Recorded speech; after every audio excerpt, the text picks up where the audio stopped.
Hey, really the only thing that gon' be normal is distribution. Normal folks gon' infuse some. Optimize your lineups and you feed the rest, you mute them. Turning it up, these numbers are loud. Peeping this game from a nimbus is wild. Making it rain. While I embrace all this risk, I'm insane. Talking about that best bill, I'm the best west till into the next world. Guess I got next still.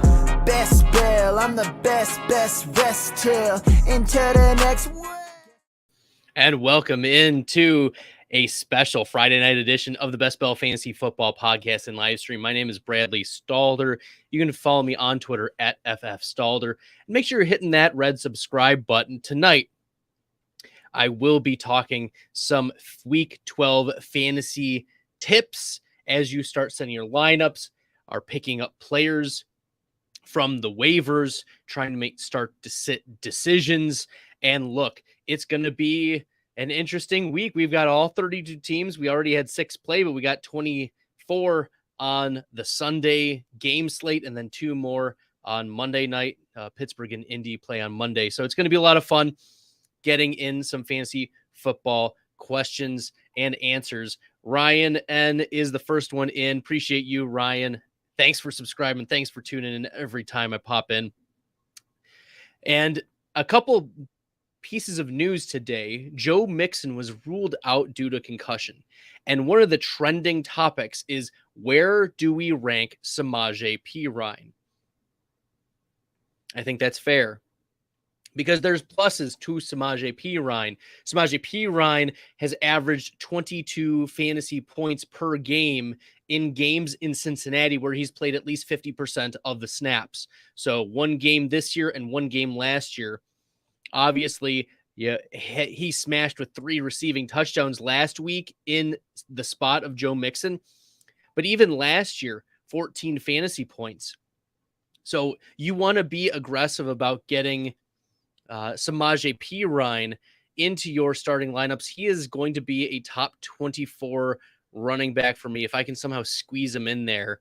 I do like a lot of players that ended up being in that area. It's going to be hard, but I do like him as a back-end running back too.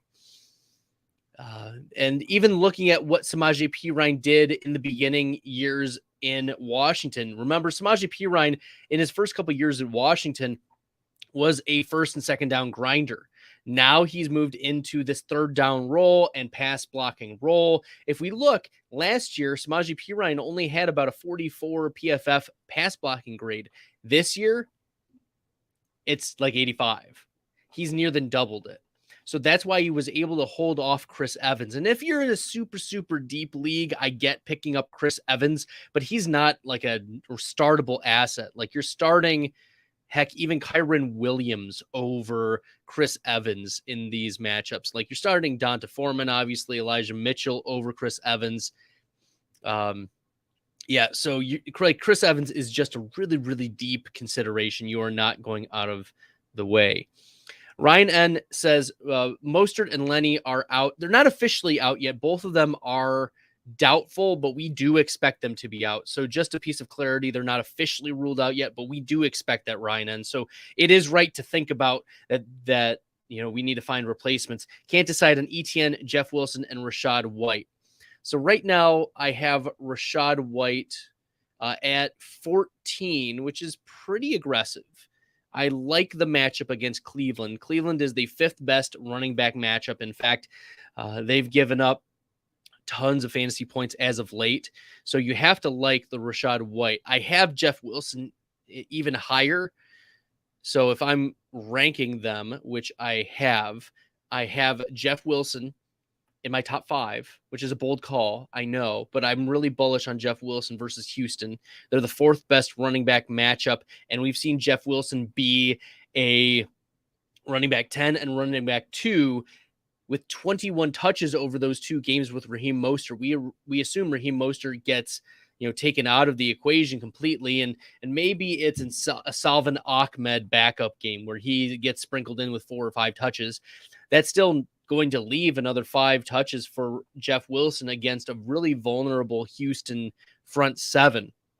So I like Jeff Wilson as my bold call top 5 running back this week. Travis Etienne, I am lower on. The Jacksonville Jaguars have a negative 50th run block advantage against the Baltimore Ravens. That means the Ravens have a 50% PFF grade run block advantage. And this is the third worst running back matchup for the Jacksonville Jaguars. So I'm lower on Travis Etienne this week. I know Etienne has done well, but even last week we sort of saw a floor where Etienne had 14 touches, 73 yards, but didn't get the touchdown like he had in previous weeks. And then, he finishes running back 25. So the consensus, yes, does have Travis Etienne at running back 8. I just can't get behind being bullish on Travis Etienne against Baltimore. I think he's more of a fade. And so maybe I'm off on that, but I view him at the bottom of the tier. I mean, I missed on Tony Pollard, but didn't most of us? Yeah, that wasn't a lot of fun. I moved Tony Pollard down from 12 to 13, and it wasn't low enough. Okay, yeah, he was the running back 12. I'd moved him down to 13. So if I was picking one, I would go Jeff Wilson. I think it's the better matchup. I think he's proven it time and again. Etienne just came off a tough game against Kansas City, has a tough matchup, and Rachaad White hasn't proven enough. Like, could it be Keyshawn Vaughn? Possibly. It could be Keyshawn Vaughn getting sprinkled in. Heck, Keyshawn Vaughn got the first touches in the London game. I do like Rachaad White. I do think that he's worth starting, but if I'm trusting someone the most, it's Jeff Wilson. Slammy from Twitch. Thanks for tuning in, Slammy. Appreciate you. Perine or Rachaad White this week? I'm going to go with Rachaad White due to the matchup. Perine gets the Tennessee Titans, and the Titans have been a tough defense. So you have to take that into consideration. They bottled up a lot of running backs, but Cincinnati can move the ball pretty well, and you can anticipate that the Bengals are going to get into some scoring positions and that Perine's going to get some goal line work, plus a few passes out of the backfield. I think Perine is a safe floor bottom end running back too, but I am worried about the upside for Samaje Perine. So give me Rachaad White instead against Cleveland, where we know the Buccaneers are going to move the ball well against the Cleveland Browns. We know that Rachaad White has the skills, the pass catching skills. And with Leonard Fournette doubtful, we could see anywhere from 4 to 7 targets for Rachaad White. And it could be a real nice matchup. So I do have Rachaad White over Perine this week. George is asking CPAT or Christian Watson at the flex. So Christian Watson or Cordarrelle Patterson, I have at running back 31.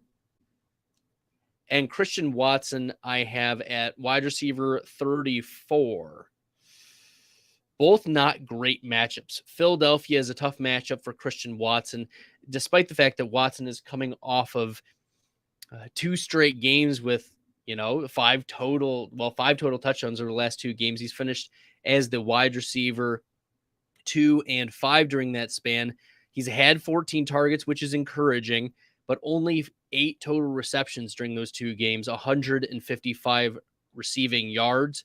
Philadelphia is a tough matchup. I have Watson just a couple spots below consensus due to this tough matchup. It also came out that Aaron Rodgers is officially dealing with a broken thumb going into this Week 12 matchup. We knew this for the last month, though. If you'd been paying attention to what I'd been saying and what I've been tweeting about, we knew that Aaron Rodgers was dealing with a hand injury that had been limiting his accuracy.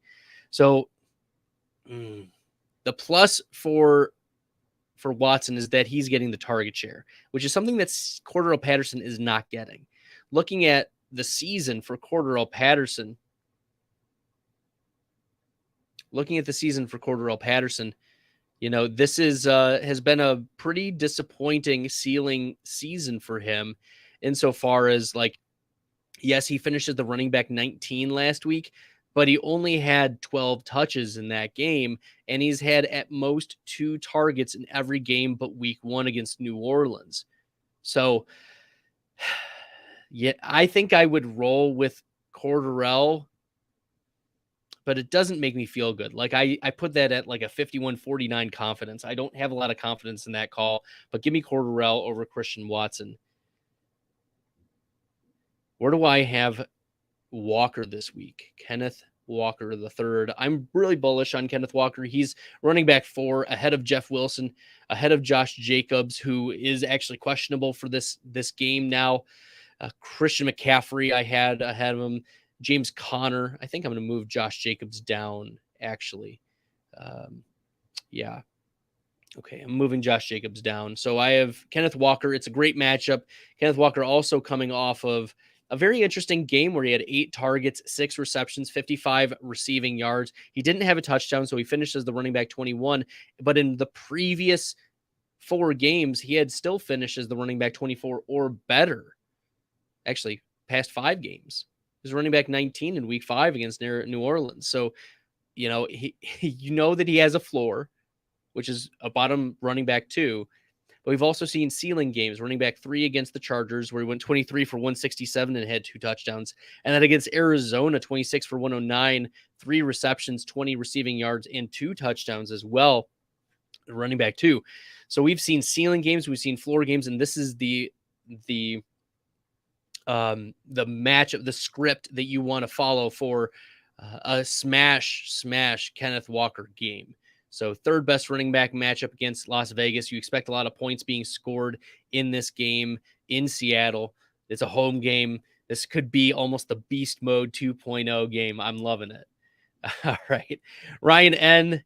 with another question about the Vegas game. Where do I have Foster Moreau this week? Well, I whiffed on Dawson Knox, but I got Dalton Schultz. I had Knox at 5. I whiffed on that, but Dalton Schultz I had as my tight end 6, which looked really nice. Foster Moreau, I've made some adjustments. He's my tight end 8 right now. This is the best tight end matchup. This is the best tight end matchup on the week. It's at Seattle. Seattle gives up. Okay.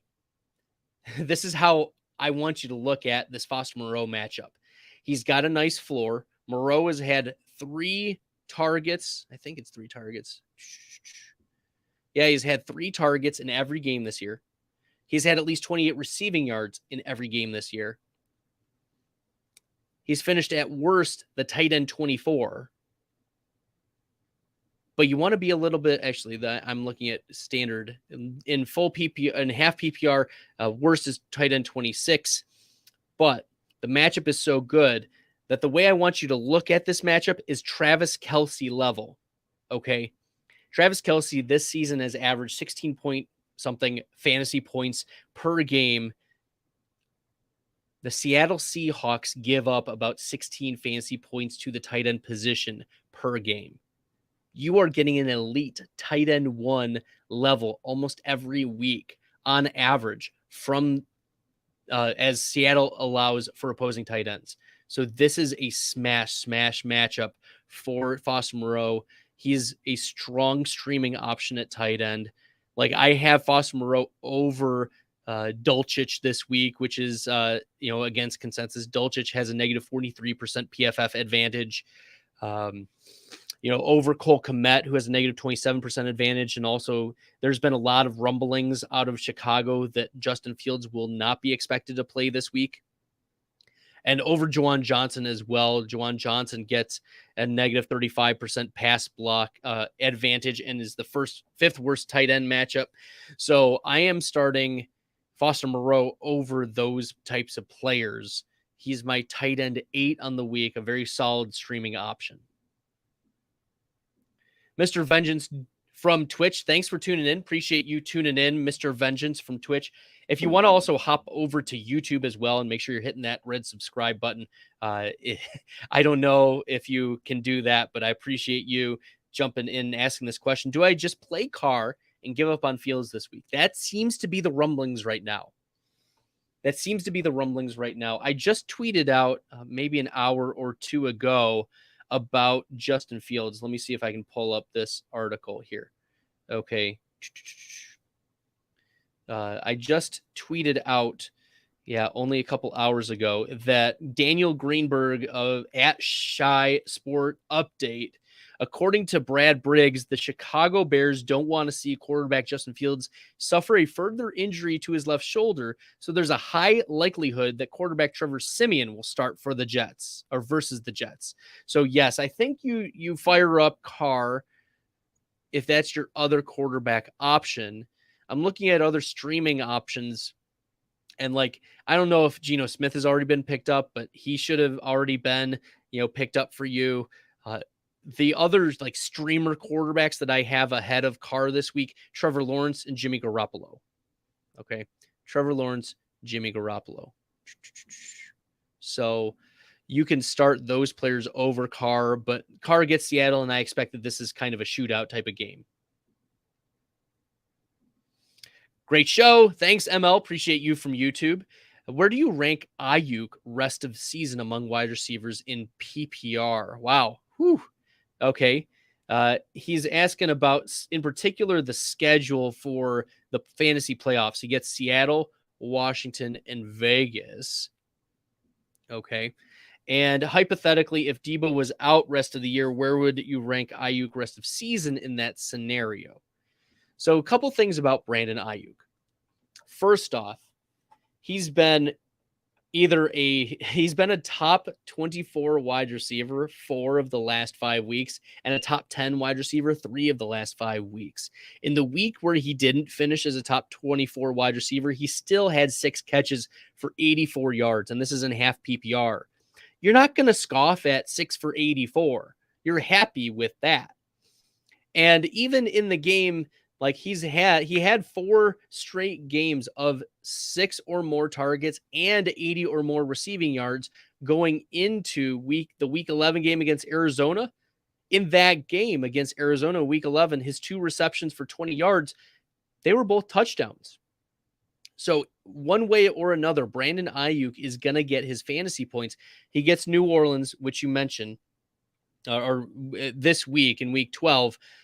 And then Miami is a tougher matchup against wide receivers on paper, but you can also think, well, maybe this is going to be, a possible shootout, and the 49ers are going to have to play catch up. That might be interesting. And then Tampa Bay, which could be shootout level, Seattle, which could be shootout level, Washington's a plus matchup. And you mentioned Vegas in week 17. Oh, baby.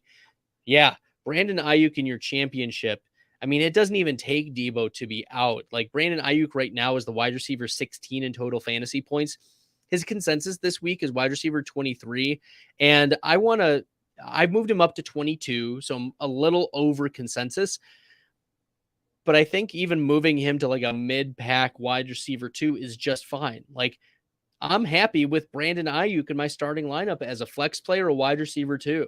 The rest of season, like you're still starting the Chris Olaves of the world around or in the same tier as Brandon Ayuk. But you're starting Ayuk over Devonta Smith. You're starting Brandon Ayuk over Tyler Boyd and Cortland Sutton. I think you still got to go the lean of Deebo Samuel with the upside rest of season unless Deebo is out. Deebo is officially questionable but expected to play as of right now. We haven't heard anything to negatively impact Deebo's status for week 12. But rest of season, you see Brandon Ayuk as a mid to low wide receiver 2 with a nice little floor there. Do you start Hollywood Brown if he plays? This is a great question from Brett Nelson of YouTube. And right now, Hollywood Brown is expected to play. Hollywood Brown is expected to play. Rondell Moore is not expected to play. Greg Dortch is dealing with a thumb injury. He's questionable and is unlikely to play according to Arizona sources. So if it's Hollywood and it's DeAndre Hopkins with no Zach Ertz, I think you're plugging in Hollywood as a flex play. Now, where do I have him? Well, the consensus right now is wide receiver 51. I've moved, Marquise Brown up a little bit. I'm willing to move him even higher. So Marquise Brown probably comes in Heck, over George Pickens, I could see Marquise Brown being wide receiver 35 or so. Looking at what Marquise Brown did. Now, this is all with grains of salt, right? There was no DeAndre Hopkins in the lineup while Marquise Brown was there. These were the finishes for Marquise Brown. Wide receiver 26, 38, 3, 10, another 10 finish, and 34. In the 2 games where he finished as wide receiver 38 and wide receiver 34, he went 6 for 68 and 5 for 68. So in both of those games, at least 5 receptions and at least 68 receiving yards. There's a nice floor. But you're saying, okay, he didn't play without he played without DeAndre Hopkins, but he did play with Zach Ertz, and Zach Ertz was commanding a lot of targets, over 20% target share, and I think that that's what Marquise Brown can immediately step into, is a 20 to 22% target share. DeAndre Hopkins gets 25 to 30%, and Marquise Brown still is a wide receiver 3, so Marquise Brown over George Pickens this week. That's how I'll lean. You know, he's in the same tier as the Garrett Wilsons, the Paris Campbells, the Josh Palmers, now that Mike Williams has been ruled out. Okay. Yeah, I have Juju Smith-Schuster ahead of him because Juju is expected to play. But I think you do, in most leagues, start Hollywood Brown, unless you're in an 8-team or 10-team league, unless you're in smaller leagues with few flex spots. Most leagues, I'm starting Hollywood Brown if I have him. Tom from YouTube, thanks for tuning in. Appreciate you. Make sure you're hitting that red subscribe button as we're going through. Do I trade away Mark Andrews and Mike Evans for Godwin, Hockenson, and Ayuk? I would. I would. Have you seen what Hockenson has done lately? He's ascended into that elite tier of wide receiver or tight end. He's ascended into the elite tier of tight end. He's had, since the trade, right? Well, he played first. I can't remember if it was Washington. I think it was Washington. He played against Washington, 9 targets. Buffalo, 10 targets. Dallas, 9 targets. New England, 6 targets. At least 5 receptions in every game. At least 34 receiving yards in every game. He finally got his touchdown. He's finished no worse than tight end 14 and just finished, or is the tight end 3 right now, going into the rest of the Sunday slates. You have to like what TJ Hockenson has been doing, his volume, his level of involvement, the snap share. These are all like tiers above what Irv Smith was doing at the beginning of the year. This was not just take the role of Irv Smith and place it onto TJ Hockenson. No, TJ Hockenson has been ascending into what we hoped he would more consistently be for Detroit. Okay. So yes, I think that I'm good with that trade, because Godwin and Evans I could see pretty interchangeably, and then to get, you know, a wide receiver 2 and a Hockenson for Mark Andrews, I think that is fine. I think that's fine. I'm also a little worried about the Baltimore offense. I know that, you know, Mark Andrews is still Andrews, but with no other weapons, we've seen the Baltimore offense struggle, and Lamar Jackson dealing with a hip injury. And Lamar Jackson has not finished better than quarterback 9 since week 3, and has thrown 1 or fewer touchdowns in every game since week 3, except once. And that was week 8 against Tampa. Okay. So there are concerns about the passing upside of Lamar Jackson, even this week against Jacksonville. And then looking forward, yeah, I mean, the Rashad Bateman's not going to come back this season, and there's no other real wide receivers who are going to command targets away. So defenses can hyper focus on Mark Andrews.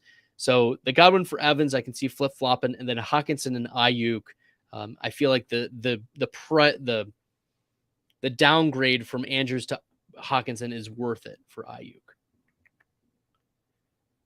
All right. Thanks, everyone. Keep going. Put the questions in the chat. Appreciate y'all. And make sure you're hitting that red subscribe button. That's how we continue to grow this channel, gain outreach, jump on in. I appreciate y'all. And we're going to crush the rest of week 12. There were some nice calls that I had for the Thursday games. There were some misses too. I whiffed on Gabe Davis. Oops. Sorry, everyone. But you know, it was Isaiah McKenzie day. Oh, well, Isaiah McKenzie day. Saif Nakvi from YouTube, appreciate you. Kirk Chubb, Barkley, Jamar, Marquise Brown, Freiermuth, Mostert, DPJ. I accidentally started Kirk this week over my other quarterback, Gino, but he got 30, so I'll take it. Yeah, good good accident. Sometimes there are happy accidents, right, Saif? Any trade recommendations? Yeah, I'd wonder what I could get for Jamar or Barkley. I'd keep Marquise Brown a lot. It's selling low there. I'd see what I can get for Jamar. It seems like the Cincinnati Bengals are working him along. He's officially questionable for the game, but due to some of the comments that Zach Taylor has made lately, like, you can't be encouraged by them. Let me see if I can find some of the quotes out of I don't see them, but it's okay. Nevertheless, I wanted to look it up for you. Long story short is the Jamar Chase is questionable for this week. Even if I'm playing him, I'm doing it in a desperation mode or because I have no other choice. I'm probably leaving Jamar Chase on the bench, even though it is a good matchup against Tennessee. He is expected to be on a pitch count even if he is available. So that's my concern. So my placeholder ranking for Jamar Chase is wide receiver 39, but his consensus ranking is wide receiver 53. He's projected for the 31st most points among wide receivers, but that could turn into a 0 really quickly. So, if you need to win this week, be willing to trade away Jamar Chase for, a Chris Olave. Okay. That's the at least, or a Brandon Ayuk at bare minimum. Like, those are the bare minimums. Like, see if you can get Ayuk plus or Tyler Lockett plus for Jamar Chase, because Lord knows how long they're going to let Jamar Chase be someone else's problem. Like, of course you want to shoot for the moon, like Jamar Chase for AJ Brown or Jamar Chase for T Higgins in trades like that. Of course you're going to want to do that and might as well try those out first, but be willing to accept a solid wide receiver too, like a Terry McLaurin or Jalen Waddle. See if you can get those types of wide receivers for Chase, because not only is he working his way back, but you won't know when to start him when he's back until it's too late. And then it might be too late. Like, are you willing to risk it? Maybe. But if you're guaranteed for the playoffs, I would probably just hold on to Jamar Chase and not need to start him. Okay. Yeah, that's how I'm looking. So that's what I would consider. See what you can dangle for Jamar Chase if someone can buy high on him. Ryan N is asking, what's going on with Deontay Johnson? Is he droppable?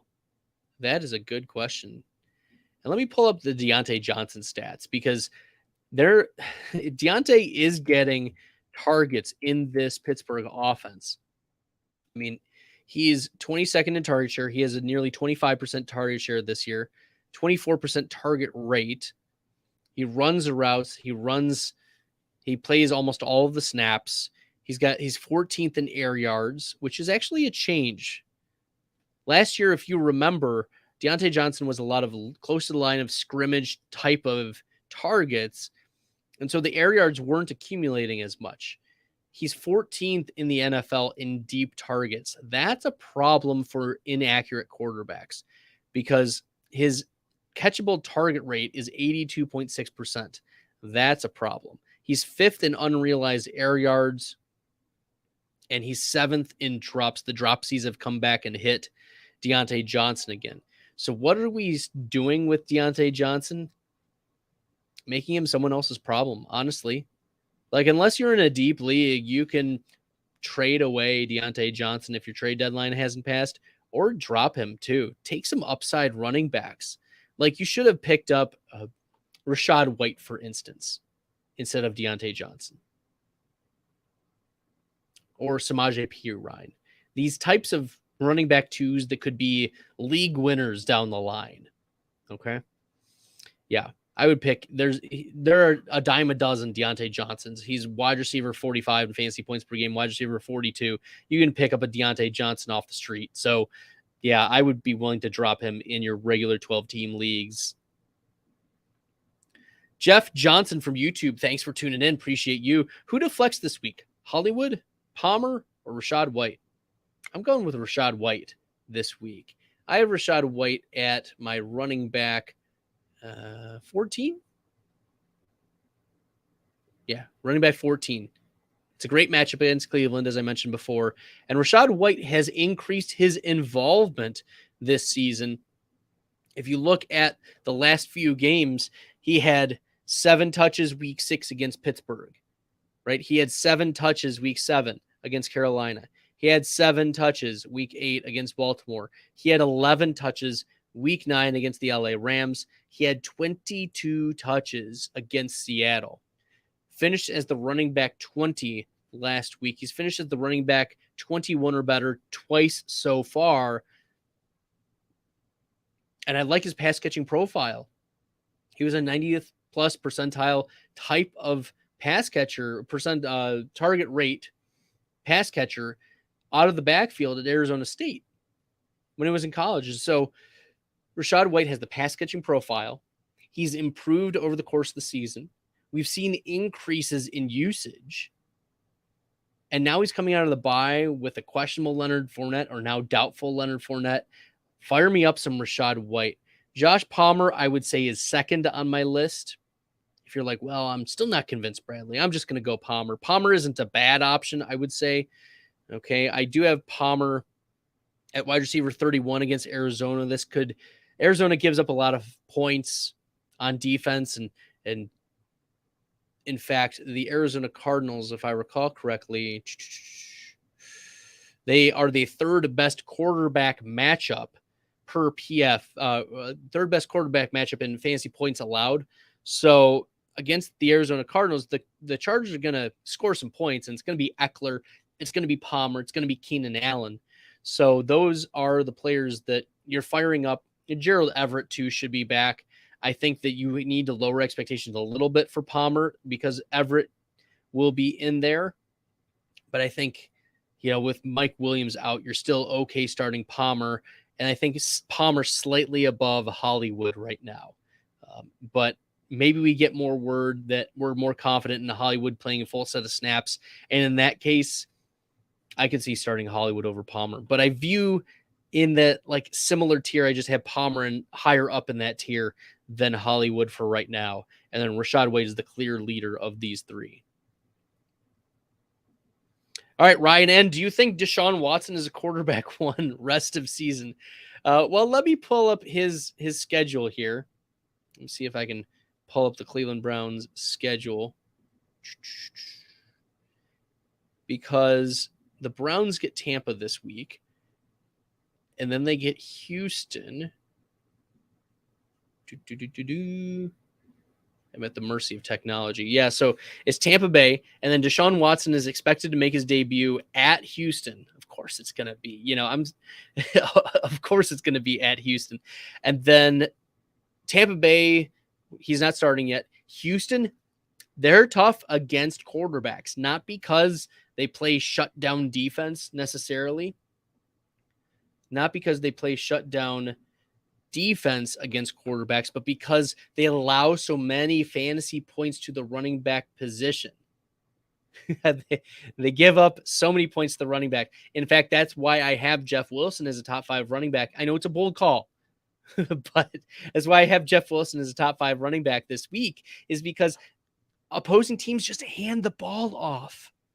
And in the first game back, do you think Deshaun Watson wants to throw for 400 yards? Of course he wants to throw for 400 yards. He led the NFL in passing yards the full season before he was suspended. But Deshaun Watson's probably going to just hand the ball off, and I wouldn't be surprised if it's more like 25 pass attempts for him in that game. I don't think he's a quarterback one that week. And then against Cincinnati, that's going to be an interesting one. We'll see if Cincinnati's secondary is healed up by that time, because they've been a little susceptible lately. So it's possible. Baltimore is a tough defense. New Orleans has been a pretty stifling defense from time to time. but Washington has given up a lot of fantasy points to the wide receivers. And that's a plus matchup, for instance, for Amari Cooper and Donovan Peoples-Jones. So I think there's some plus or minus matchups. I think you're going to have to rank him as a top 10 or 12 quarterback the rest of the way, especially with Lamar struggling as of late. And Tom Brady has been struggling. Matthew Stafford is out with a neck injury. Yeah, I think he'll probably slot into that tier of Geno Smith to Tom Brady, right? That like 5 to 11 spot. Okay, so back end quarterback one could work. Back end quarterback one could work. Brett, appreciate you. Thanks for subscribing. And if you want to be like Brett, make sure you're also subscribing too. Throw your questions in the chat, and I'll do my best to answer as many as I can here as we go through the rest of the evening. To continue my Hollywood Brown question, I would choose a wide receiver or flex out of Perine, Hollywood, and Campbell. I think I'm going Perine and Hollywood for upside. The game could be in a shootout between the Arizona Cardinals and LA Chargers. Let me see if I can pull up the sports books and see what the lines are for that game. But I anticipate that it would be, a pretty high scoring game. Yeah, it's 48.5 over under, and it's going to be a close game, which you have to think is going to be pushing each other the whole way to 48.5. Arizona is plus 2.5 at home. So the Chargers are favored, even though they're a road team. I think, and if they're playing from behind at home in a dome, they're playing in Arizona's dome. Okay, I think you're starting Hollywood out of that. And I also think you're leaning with Perine as well. Yeah, I would go with Perine and Hollywood unless we get word that Hollywood is going to be limited in his snaps. Then you're going to be like, well, I got to play the 90+% snap getter in Paris Campbell. I mean, Paris Campbell hasn't let you down. Paris Campbell has been like a safe play with a little bit of upside. I mean, looking at his game log, yeah, he finished as wide receiver 32 last week, but he went 5 for 67, which you don't hate. He just didn't fall in the end zone. And in the previous 3 games with Matt Ryan, he had 3 touchdowns, 1 in each of the games, and it finishes the wide receiver 9, 5, and 11. So I don't hate starting Paris Campbell this week against a susceptible Pittsburgh secondary. Okay. Yeah. I don't hate starting Paris Campbell. Let me see if I can find the cornerback matchups on PFF. Let me see here. Yeah. Indianapolis, Paris Campbell view.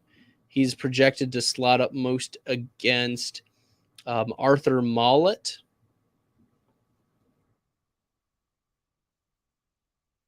For the Pittsburgh Steelers out of the slot. And Mollett this year, where is the stats for Mollett? So this season, Mollett has, 2 of his last 4 games, Mollett has given up at least 80 receiving yards. That's interesting. And a touchdown. And he has another game this year in week 4 against the New York Jets where he gave up 91 receiving yards out of the slot. So Miami, Cincinnati, and the New York Jets all have been torched, have torched Arthur Mollett. So he's been pretty hit or miss. His coverage grade for PFF is 48.4. So looking at where that ranks among cornerbacks, let me see. How many snaps did he have? I just want to know. Snap counts 389. Yeah, so let's see. Arthur Mollett of the Pittsburgh Steelers is supposedly going to be up against. Okay, and we want minimum coverage of that. Yeah, Arthur Mollett is the 4th worst cornerback in PFF coverage grade. Yeah, of cornerbacks who have played at least 50% of the 473 coverage snaps. So yeah, it's a plus matchup, it looks like, for Paris Campbell. So maybe we need to bump up Paris Campbell a little bit more. Okay. Maybe this is a more upside matchup than we once thought. Okay, Kathy Marshak. Do I trade away Waddle, Andrews, and Pierce? Oh, those are some pretty hefty names there, Kathy. For Diggs, Taylor, and J-Rob, half PPR. So you're trading you're upgrading from Waddle to Diggs. You're getting rid of a tight end, which is, I hope you have someone else in the wings. Oh, Freiermuth, you're saying here. Freiermuth as the backup tight end. That matters. I'm good with Freiermuth rest of season. So you're going to get Taylor to upgrade Pierce and James Robinson. I don't like that piece. I'm essentially seeing it as Waddle, Andrews, and Pierce for Diggs and Taylor. And you keep Freiermuth. Ew. Yeah. If it's a smaller league, if this is like a 10 or 12 team league, Kathy, I would do that. If this is one of those larger leagues, I mean, I'd like the depth of Waddle, Andrews, and Pierce. Yeah, that's how I would go with it. If you need the depth, but if you need to upgrade, Diggs and Taylor are upgrades over Waddle and Pierce, and then Freiermuth is not in the same tier as Andrews. But in my tight end rankings for this week, Pat Freiermuth plops in at tight end 3. This is the Pittsburgh Steelers have a 28% pass block advantage over the Indianapolis Colts. This is the 5th best tight end matchup in points allowed.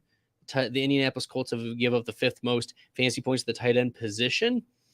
And looking at what Pat Freiermuth has done over the last few games, right? 9 targets against Miami, 7 targets against Philly, 7 targets against New Orleans, 12 targets against Cincinnati. And a lot of those games with Chase Claypool out. Now, he has, like, his floor is tight end 15, 16, but his ceiling is like the tight end 4 or 5. That's what you've seen with Chase Claypool out of the lineup. So I'm okay with Freiermuth being there. I think you do this trade, you get the upgrades, and you ride the wave until the end of the season. And even looking at the rest of the season, it's a plus matchup against Indy. It's a plus matchup against Atlanta. Plus matchup against Baltimore. You get Carolina. They're not like difficult. Okay. Vegas is a plus matchup and Baltimore is a plus matchup. So yes, you do have to like Pat Freiermuth rest of season. And as I said, he's not in the same tier as Mark Andrews, but he was a 2nd round pick last year. We saw some breakout at the end of last year. And this season, he's had 1, 2, 3, 4, 5, 6, 7 of his 9 games with 7 or more targets. That's what you like to see. He's not just producing simply based on touchdowns. He's producing based on the targets. He's commanding target share. They move Chase Claypool out of this lineup. It's going to be the Pickens, Pat Freiermuth, and then Deontay Johnson is still going to get targets too in this offense. But yes, I'm happy with that. That was a big, big question. All right, ML is scolding me. How dare I miss a call? I know, Gabe Davis, right? How dare I miss on Gabe Davis? It was a plus matchup against Amani Oruwariye. Oh, well. Kathy asks a follow-up, actually different vein question. What 2 would you start half PPR, Pierce, Pirine, or Najee? Oh, man, it feels like all 3 of those are like in the same tier. Let me pull up my rankings. Pierce, I have at 19. Pirine, I have 22, and Najee Harris, I have at 26. So I do have Pierce above, but it's a bad matchup against Miami, and Pierce needs to get in the end zone. The Miami Dolphins hold a 42% run block advantage per PFF over the Houston Texans, at least projected wise. And Dameon Pierce, he's played well. all but 2 of his games, he's finished as a running back 29 or better in half PPR. He did finish as the running back 46 last week, but it was a negative matchup against Washington, and we know Washington does stifle. And Pierce does get targets. We've seen 3, 5, 4, 5, 6 targets over the last few weeks. So I think you're starting Dameon Pierce. That's fine. His consensus is 17, so I am lower than consensus. Samaje Perine I have at 22. His consensus is at 28, so I'm higher than consensus, but still lower than Dameon Pierce. And then Najee Harris I have at 26. He's at 18, so, I call me a Najee hater, but I will bump up Najee Harris if we get an official word that Jaylen Warren is out. So that's what I would say, Kathy, is I'm rolling with Pierce this week in what could be an interesting match. Kyle Allen's going to get the start for the Houston Texans, and he's a back end quarterback 2 desperation play if you really need. I'm not looking to start Kyle Allen, but this week you might have to with some of the players that you are seeing out or not starting this week. ML says, I know it's gross, but I'm deciding on PPR bench stashes. I don't care about downside, only upside. Robert Woods, Julio Jones, Cincinnati, Arizona, Carolina versus the Chargers, Houston, and Dallas. Yeah, give me Julio Jones if I'm picking between those two. Weeks 15, 16, 17.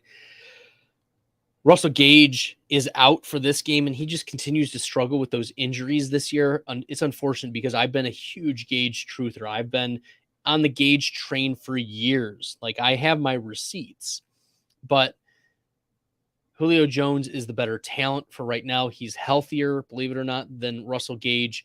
And Cincinnati, Arizona, Carolina could shape up to be shootouts, and you trust the offense of the Tampa Bay Buccaneers more than you trust the Tennessee Titans offense, especially against the Chargers. The Houston Texans that I've mentioned, they love to give rushes or give up rushing points, but they do not give up a lot of wide receiver or quarterback points.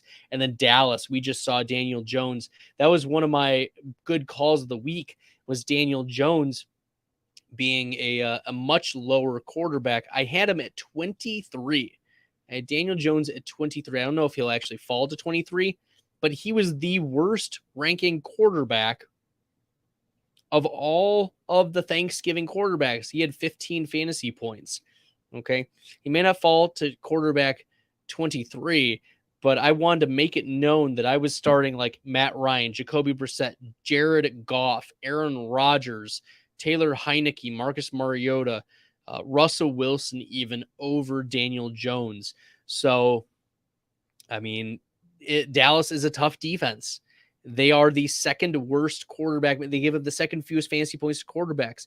And in that Giants game, there was a negative 39% pass block advantage. You have to think that there is a pass blocking advantage for Dallas against the Tennessee Titans. So, yeah, I would go with Julio Jones. The Dazed Full. I'm 9-2 with a lock for the playoffs. Congratulations, the Dazed Full. First playoff since I started playing last year. Congrats. Awesome. Should I look to trade players on teams that are locks for the playoffs and may rest players like Justin Jefferson? Trade players on teams that are locks for the playoffs and may rest their players like Jefferson. Man, it's a hard call because at this point, you're going to have to wait. You're going to have to wait and see. Because some teams take we want full on play, but some teams are like, well, we want to just coast into the playoffs, and that's what you're getting at here. And for week 17, because that's when your playoffs are, this is a divisional game. Justin Jefferson gets the Green Bay Packers in week 17 in Green Bay. It's a divisional game. I don't care that the Packers might be out of it by that point. Jefferson is a must start, so you're not trading away Justin Jefferson for fear that they might bench him in week 17. you may you're not going to play week 18, and that's when he might be benched. Unless the game is completely out of hand in Green Bay, week 17, they're going to play the Minnesota Vikings are going to play Justin Jefferson a full complement of snaps. So I wouldn't do that at this point. Yeah, I wouldn't do that at this point. C. Crip, how's it going, man? Appreciate you jumping in from YouTube, C. Crip. Should I start Palmer or go Devonta Smith or Olave? All right, this is a full PPR, so I'm gonna have to change the settings here on my rankings. Hopefully they translate over well. I have in the full PPR rankings Chris Olave at 21, Devonta Smith at 26, and Josh Palmer at 30. So I would go Olave there, even over Palmer, because we get Gerald Everett back too. So there is a little bit of hedging with Palmer's performance. You have to remember Gerald Everett missed last week, and there was only really one target to go to the tight end position, and it was Stone was his last name. Okay. I don't even remember his first name, but I picked him up in a couple leagues. I remember his Stone. So yeah, you're going to start Olave. I think you start Olave. C. Crip, hey, I ended up benching Swift. Okay. So here's the thing. DeAndre Swift tilts me beyond belief because I was the 5th highest or something like that. 5th highest of like 200 rankers in the Fantasy Pros Accuracy Rankings contest. 5th highest. And like I wasn't super high on DeAndre Swift. It wasn't like I had DeAndre Swift at 10 or anything like that. I wasn't crazy. I wasn't like whole wheat bagels crazy for DeAndre Swift. Okay. I had DeAndre Swift ranked at 27. I had DeAndre Swift ranked at 27. And he pulls off a decent enough game. Okay. Running back 32 is consensus. So I was pretty high. Okay. And yeah, okay, I wasn't 5th highest. 1, 2, 3, 4, 5, 6, 7, 8, 9, 10, 11, 12. I was 12th high. There were only 12 players, 12 rankers out of over 200 who were higher than me on DeAndre Swift. I had him at +5 over consensus. And like only 3 rankers had him inside like running back 19 or above. But DeAndre Swift this week,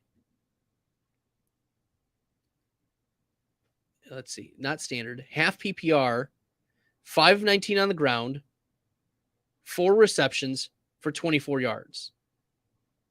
That's 8.3 fantasy points, which ends up being about the running back 27 or so. So I was right. That was a good call on my end. It was a little bit above consensus. Oh, he's going to finish above running back 33 or so. But it looks like you need to make a decision between Gus Edwards and Cordarrelle Patterson. And, I would go Cordarrelle Patterson out of even Gus or McKinnon or Kyren Williams. Yeah, if it was Matthew Stafford, I would take a shot on Kyren Williams, but it's simply not. It's not Matthew Stafford out there. You cannot trust Bryce Perkins to make the plays.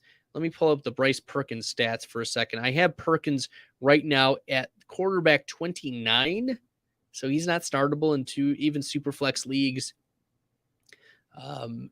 His consensus is 30. He's thrown 11 passes this season. He's gone 6 for 11 for 61 yards passing. He has 43 rushing yards on 8 attempts. Not impressive.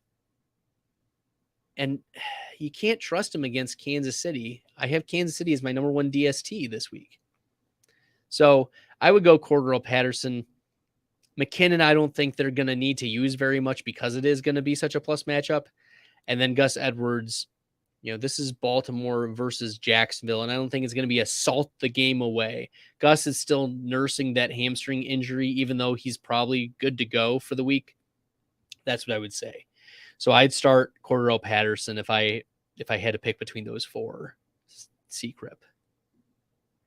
Chris Tanaya, should my flex be Leonard Fournette?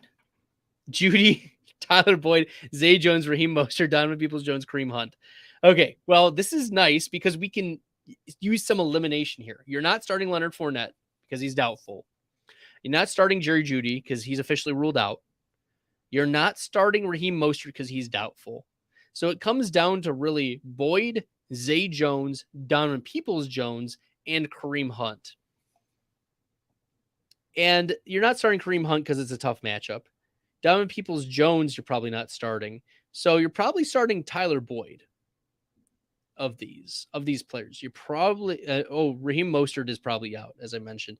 So you're probably starting Tyler Boyd. Tyler Boyd is my wide receiver 24 for this week. He gets Tennessee, and in particular, the Tennessee slot. Okay, this is a 95% advantage versus Tennessee that Tyler Boyd has. And Tennessee gives up the third most fantasy points to the wide receiver position. So it's a plus matchup for Boyd at Tennessee.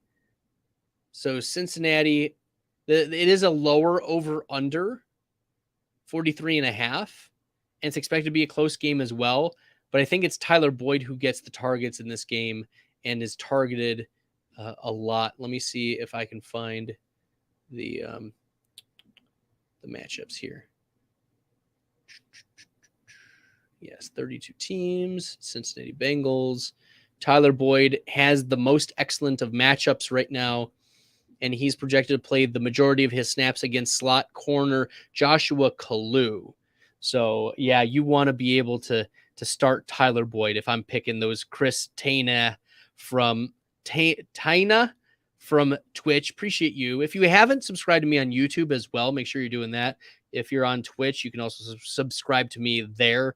I'm throwing Twitch out there. I'm surprised by how many Twitch people are in here, but I'm thankful for you nonetheless, and the YouTubers as well. Make sure you were hitting that red subscribe button, dropping your questions or comments in the chat. Okay, Drunk Squidward, hello. Hello, Drunk Squidward. Let me take a sip. What do you think of this trade? I give away Stafford, Devin Duvernay, and Rondale Moore for Tua. Dynasty League, the quarterback is Aaron Rodgers.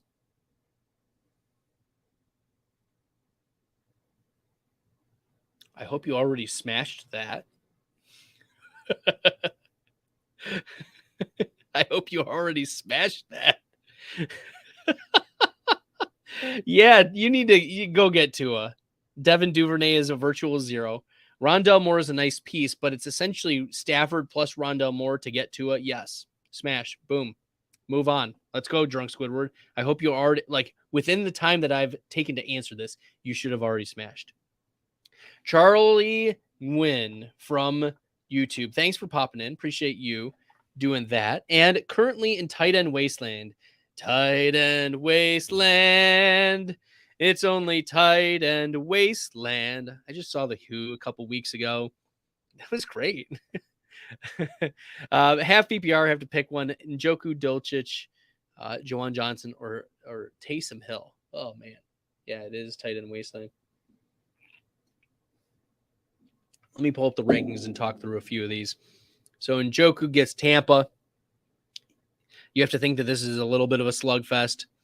Tampa will probably be able to move the ball pretty well against Cleveland. Dulcich has a negative 43% advantage at Carolina. So that's not good. Juwan Johnson has a negative 35% pass block advantage. So you would anticipate Andy Dalton under pressure a lot. And this is the fifth worst tight end matchup, meaning that the San Francisco 49ers give up the fifth fewest fantasy points to the tight end position. They have only given up 2 total touchdowns on the year. But Juwan Johnson is the touchdown maker. Taysom Hill is my tight end 23 right now. It's kind of ugly. His consensus is tight end 12. So I feel like I'm way off on him. Maybe I do need to move him up.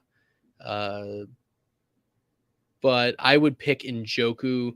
I'd go Njoku, then Dulcich, and then Taysom Hill, and then Juwan Johnson. I think that's how I go. See, Crip says go Njoku as well. Do I trade Latavius Murray for Pacheco Hope the Marlon Mack can produce.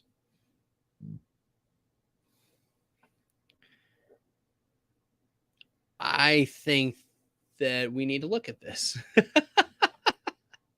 Because I view Latavius Murray and Isaiah Pacheco like in the same tier for this week. The LA Rams are a negative 31% run block advantage just for this week. But Latavius Murray, I have at 28, so one spot ahead of Pacheco. And Carolina is a negative 27% run block advantage. So they're both about equally difficult run block matchups this week. Latavius Murray is coming off of a running back 11 finish, 17 carries for 49 yards, 4 receptions for 23 yards, and the touchdown.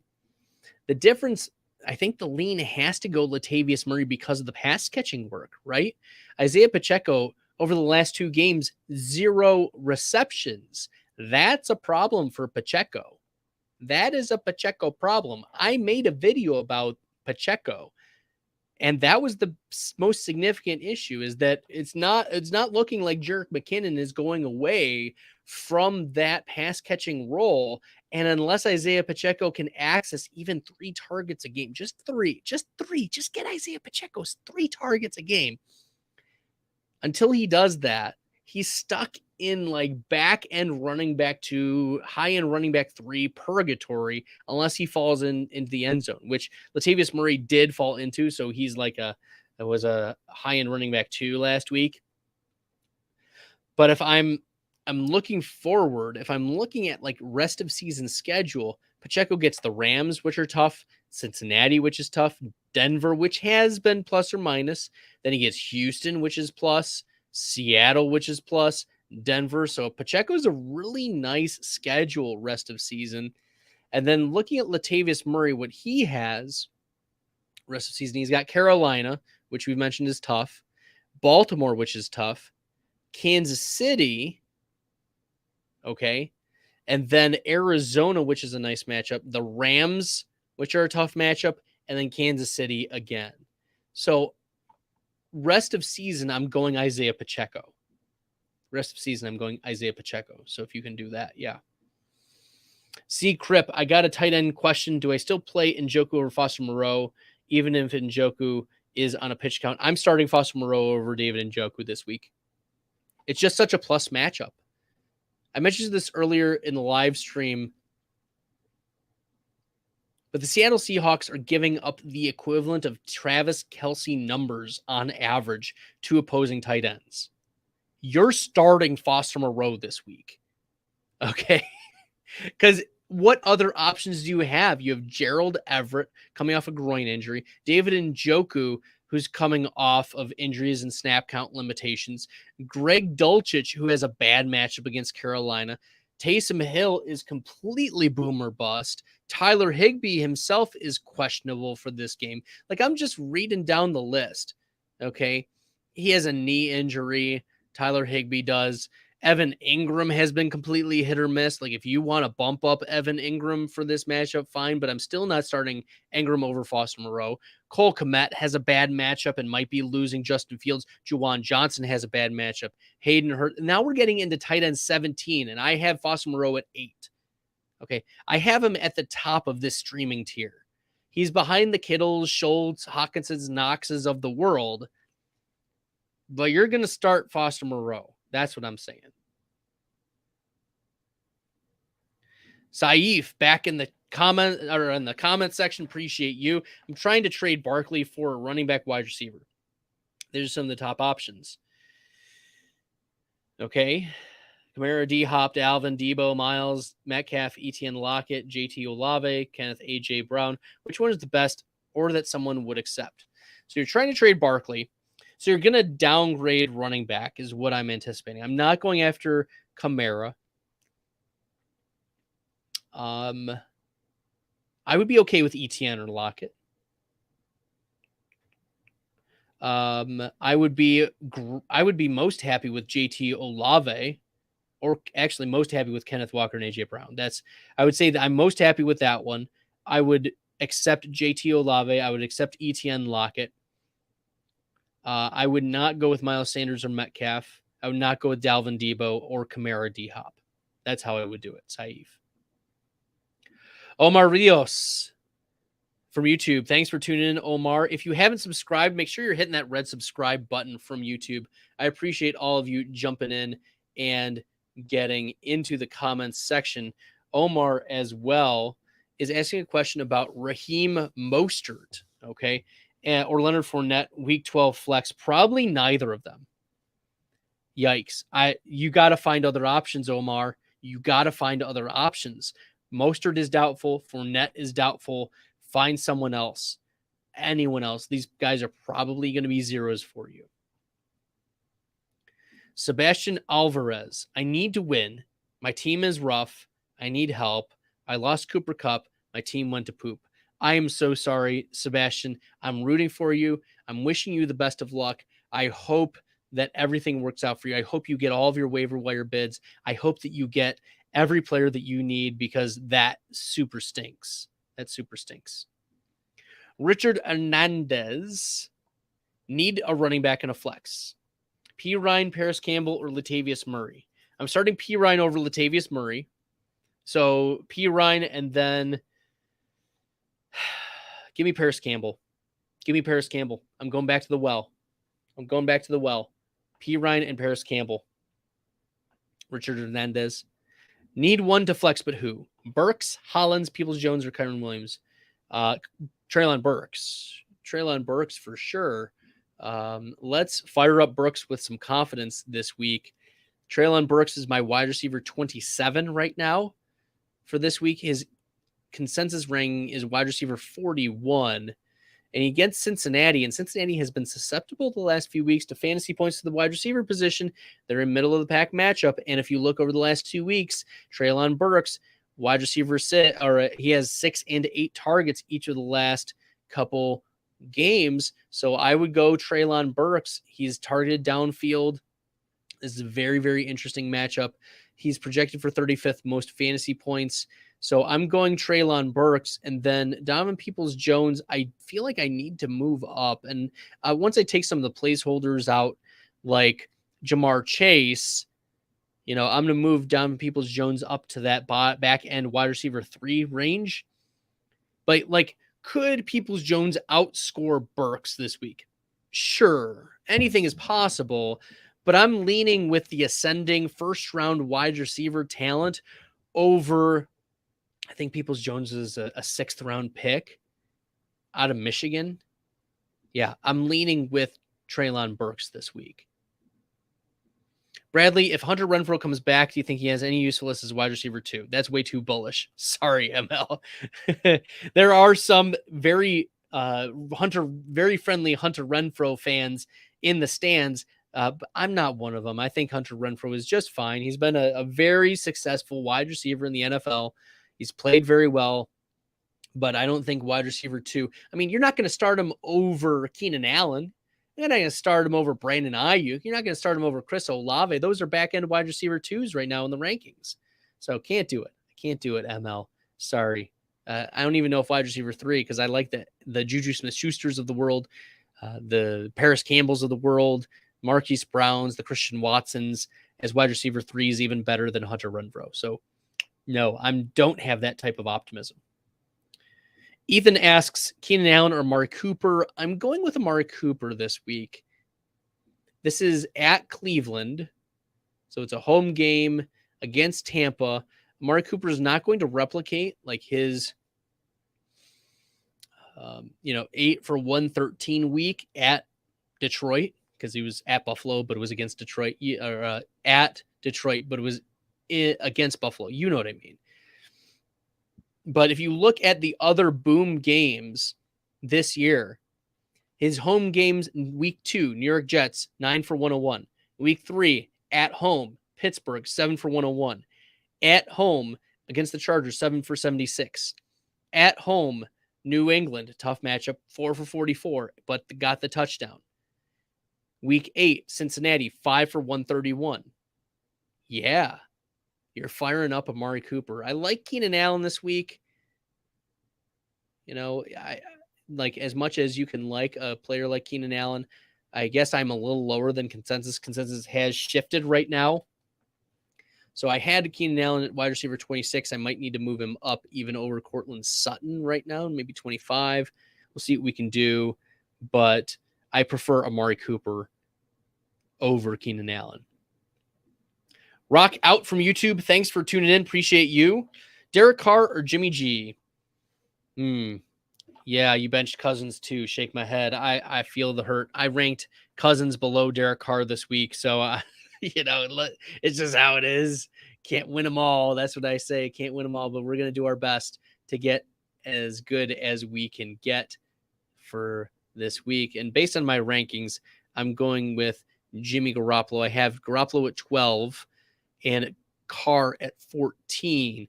Garoppolo at 12 versus New Orleans at home. I mean, he's got Debo, who's questionable but expected to play, Brandon Ayuk, Kittle, Christian McCaffrey. Jimmy G looks crisp too. He's making a lot of good throws. You have to be happy with what Jimmy Garoppolo has been doing over the last few games. I mean, he finished the quarterback 5 last week. 20 for 29, 228 passing yards, 4 passing touchdowns. Quarterback 5. And coming into week 11, he had finished with 16 or more fantasy points in 5 straight games. So Jimmy Garoppolo is both a safe play with some upside against New Orleans. So I like Jimmy Garoppolo this week. Sebastian says, should I trade my best player for 2 kind of good wide receivers? I'd be trading Eckler. I mean, it depends on the names. Sebastian. I usually don't like giving up the biggest or best piece in a trade, but it depends on the size of the league. It depends on what you need. But my in a vacuum would say no, hold on to Eckler, because sometimes a player like Eckler can score 3 times as many points as a replacement player. That's the type of upside that an Austin Eckler has. So you're essentially getting sometimes 2 or 3 players in one position spot. That's how you can look at these elite type of players, is you're not just playing one player, you're playing multiple players in one spot. So you also have to think of what kind of replacement do you have? Like, how much of an upgrade are those 2 kind of good wide receivers over the wide receivers you have? Those are the questions you need to ask. So in general, I would say no, don't trade Eckler, but depends on what the 2 kind of good wide receivers are. Like, if you're able to get a Mike Evans and a Chris Godwin, if you're able to get a Jalen Waddle and a Tyler Lockett, and you have good running backs behind Eckler, good, fire it up. But if you're trading Eckler just to like fill in a couple more spots and you don't have good running backs behind him, like, you need another running back. You need another ace in the hole. You need another running back 1. You need like a Kenneth Walker who's ascended. Okay. You need a Saquon Barkley and a solid running back 2. You need like an ETN or a Ramondre Stevenson as your running back 2 to feel good about trading Eckler to significantly upgrade your other 2 wide receiver positions. So I'd probably not do it though. Pick 2, Rachaad White, Jeff Wilson, Kamara. White and Wilson. That's what I would go with. R.S. German traded Olave and Pierce for Chase. I'm okay with that, R.S. German, as long as you are guaranteed the playoffs and you're not needing to start Chase this week. If you need to win this week, I don't think that was a good choice, because Chase is like, if I'm making a projection right now, I think that I lean 30% that Chase plays, 70% that he doesn't. So he would probably be closer to the doubtful than questionable for me. But if you're guaranteed a playoff spot, you're in good shape. Yeah, that's fine. I'd be happy with that. Half PPR, ETN or White? Oh, man, I have Rachaad White 2 spots ahead of Travis Etienne. Travis Etienne, the Jacksonville Jaguars have a negative 50% run block advantage per PFF, and the Baltimore Ravens give up the 3rd fewest running back fantasy points on the season. They only give up about 70 rushing yards to opposing running back groups. And Darrell Henderson is not expected to play in this game, but Michael Hasty has been getting a little bit sprinkling in, And I know that ETN had come off of 5 straight games with at least 100 total yards before his dud against Kansas City. But I like Rachaad White. I think he's in the same tier as ETN. But give me Rachaad White with the really plus matchup against the Browns. Play Taysom Hill this week at tight end. You could. I mean, you're playing Taysom Hill over the likes of a Juwan Johnson this week, I think, over a Logan Thomas, over a Tyler Conklin, especially a Robert Tonyan and Austin Hooper. You're starting them over those types of tight ends. I would not start Taysom Hill over Foster Moreau or Gerald Everett, because Everett faces off against Arizona, which gives up the second most fantasy points to the tight end position. We talked about Seattle being a plus matchup for Foster Moreau, but Gerald Everett also is up there, and you want to be in on Gerald Everett, you should start him back up. He's clean bill of health. I did send a tweet out earlier today that 100% in season is like 70% of a player out of season or in the off season. So no one is 100%. It's all coach speak. But Everett is good to go in this Arizona matchup. Arizona tends to give up a lot of fantasy points. Okay, Sebastian, do you think if OBJ goes to the Cowboys, CeeDee Lamb value will go down? I don't think so. CeeDee Lamb's still going to be a top 10 wide receiver, even if Odell lands in Dallas. I did speak about this in a video I posted yesterday, so be sure to check out the YouTube channel. It should be one of the shorter videos in the YouTube, so make sure you're subscribed. Make sure you're checking out those videos. So I would refer you to that video, but in short, no, I don't think that CeeDee Lamb's value goes down. What are your thoughts on Jameson Williams? And do you believe he will be a monster and score a decent amount of points by the end of the season? Yeah, I think next week is the plan to start revving him up. Will he be on a snap count the first couple of weeks? Probably. Will he be integrated in weeks 13, 14? But we could see maybe a pivot turn week 14, at the end of week 14, maybe beginning of week 15. And if he explodes week 15, I mean, Detroit is poised to have a real good set of games to end the season. They get Jacksonville next week, which is good. Minnesota gives up some of the most passing yardage to opposing quarterbacks. So you have to think that that's an interesting matchup. The Jets are tough. Carolina near the end of the season, probably gassed. So that might be nice. And then week 17 at Chicago, or at Detroit against Chicago. I think Jameson Williams is a very, very, very interesting week 17 spot. So could he put up a decent amount by the end of the season in those short games? Yes. He is Player Profiler's comp as Will Fuller, and I really like that. He is a speed demon, down the field threat. He can make players miss. He was highly touted out of Alabama, and the reason why he, got stuck at Ohio State is because he was playing behind the likes of Garrett Wilson and Chris Olave at Ohio State. So yeah. There we go. RS German got a buy. If you got locked up, get those studs. JT for Saquon Barkley and Marquise Brown. I'm holding on to JT. Rock out. Is Jaylen Warren worth keeping with Najee Harris improving? I think so. I think he's worth holding.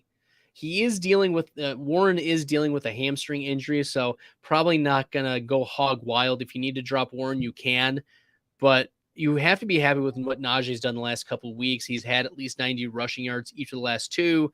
So, yeah, I think Jaylen Warren is worth keeping as a handcuff possibility. Engram or Foster Moreau? I'm going with Foster Moreau, even though Engram does have a plus matchup this week. Garrett Wilson or Treylon Burks this week and rest of season? Well, let's take a look. Treylon Burks, I have 27. Garrett Wilson, I have 32. So Treylon Burks is just ahead. Garrett Wilson This is an interesting one because the Jets made the quarterback swap to Mike White. And last year, Mike White, well, he had some good, he had some bad. If you look at what Mike White had done last year, only like I think he had like a 51 or 52 PFF grade. Yeah, in 2021, his New England game, 32 attempts. Remember, he came in, I think, for the injured Zach Wilson at that point in week 7. 32 attempts, 62.5% completion, 202 passing yards. He had a touchdown, but 2 picks, quarterback 21. Week 8 against Cincinnati, he went hog wild. That was his blow-up game. 45 pass attempts, 82% completion, 405 passing yards, 198 air yards. That's kind of fluky, you know? You can't trust that. 3 passing touchdowns, 2 picks, and he was the quarterback 2 that week. Indy, he only had 11 attempts because of the injury. Joe Flacco, I think, stepped in for him in that game. And then week 10, Buffalo, even last year, was the most difficult defense in the NFL. He threw for 251 yards, 310 air yards, but had 4 interceptions, no passing touchdowns, finishes the quarterback 27 that week. So we've seen some real lows from the Jets and Mike White. Now, White is probably just going to chuck it.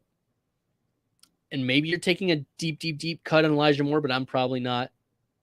And I think that there's just such a wide range of outcomes with Mike White that Garrett Wilson becomes, a worry. I'm worried about how Mike White will vibe with Garrett Wilson. Because could it be Garrett Wilson? Sure. Could it be Corey Davis who leads the team in targets? Sure. Could it be Michael Carter who leads the team in targets? Sure. Carter had a 24% target share in games that Mike White played. So, yeah. And Garrett Wilson last week against New England, 2 of 12 on 3 targets. He's projected for the wide receiver 24, but I'm much lower on Garrett Wilson this week. Is Hollywood Brown worth a start over Aaron Jones in PPR? I think I have to draw the line there. I think I'd start Aaron Jones over Hollywood Brown, Drunk Squidward. Yeah, I don't think I would go that crazy week 1 for Hollywood Brown off of IR. Texas made 88. YouTube, I would take Barkley for just JT, and you're getting Hollywood. Also take that.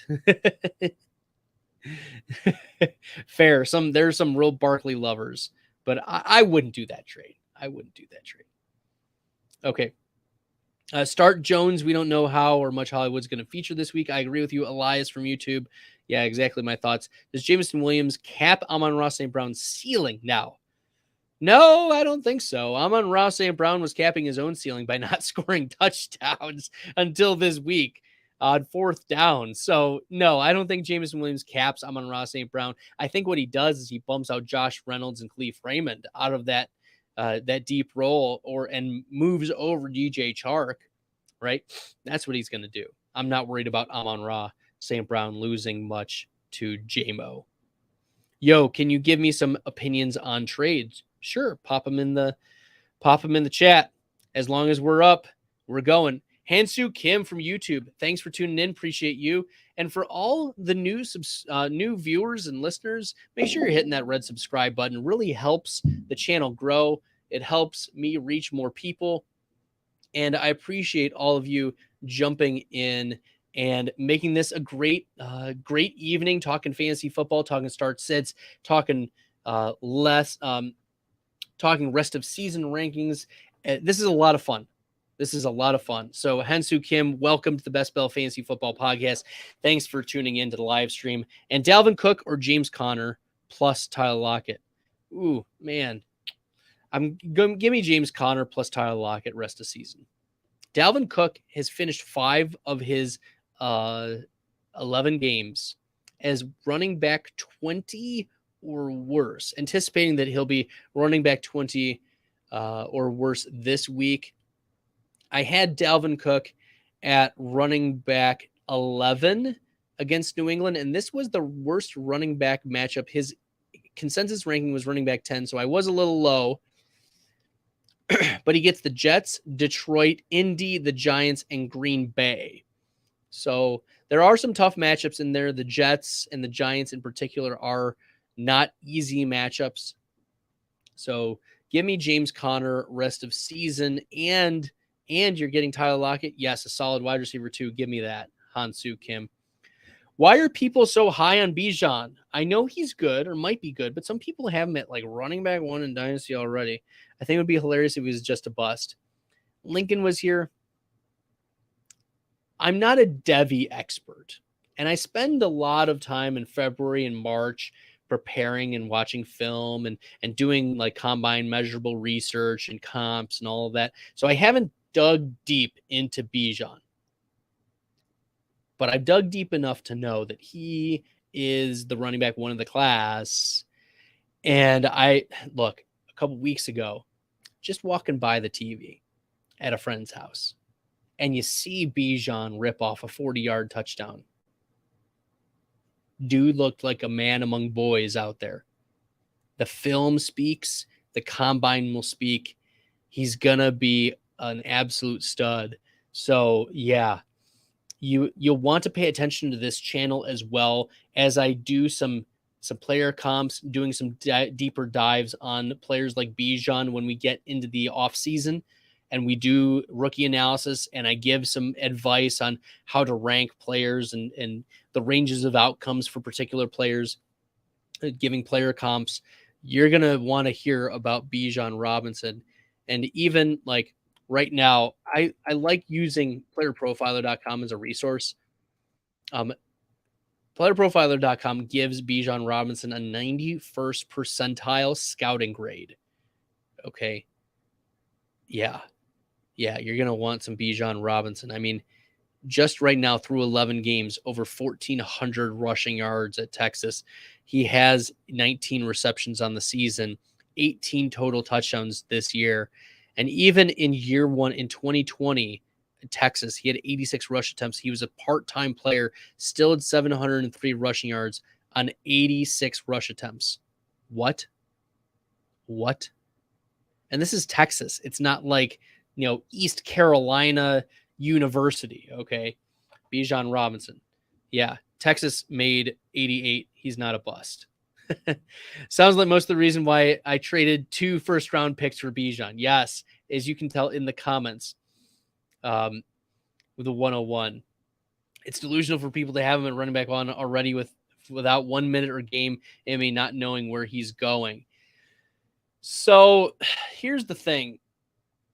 With running backs like this, the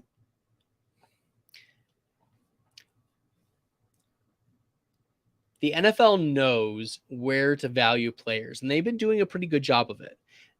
Breece Hall, the best running back from this past class, or you could argue Kenneth Walker, say like it doesn't matter.